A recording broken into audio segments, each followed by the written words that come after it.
सातारा जिल्ह्यातील वाई तालुक्यातील बावदान भैरवनाथाचे मंदिर प्रसिद्ध आहे बगाड यात्रेबद्दल। या यात्रेला महाराष्ट्रातील सर्वात मोठी बगाड यात्रा म्हणून मानले जाते। एका व्यक्तीने केलेल्या नवसाची पूर्तता करण्यासाठी संपूर्ण गाव एकत्र येतं, हेच या सोहळ्याचे वैशिष्ट्य आहे। देवजोडीला हळद लावून मंदिराच्या खांबावरती लोखंडी नाळ ठोकून यात्रेची सुरुवात होते।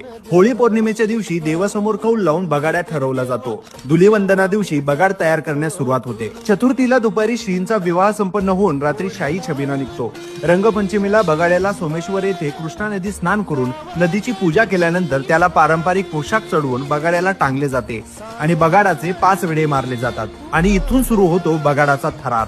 काशीनाथांचे चांगभले म्हणत ओबडधोबड शिवारातून तब्बल 12 बैलांच्या सहाय्याने हे उंच बगाड ओढत गावाकडे आणले जाते। यात बगाड ओढण्यात दुर्वीच्या बैलांचे महत्त्वाचे योगदान असते। हे दष्टपुष्ट बैल म्हणजे बावधनकरांची खरी संपत्तीच म्हणावी लागेल। बगाड मंदिराजवळ आल्यावर बगाड्याला मंदिरात नेले जाते। त्याचा मानपान करून त्याला लिंबाचा रस देऊन त्याचा दिवसाचा उपवास सोडला जातो व या अनोख्या सोहळ्याची सांगता होते। मित्रांनो, तुम्ही कधी या बगाड यात्रेला गेले आहात का हे मला कमेंट मध्ये नक्की सांगा।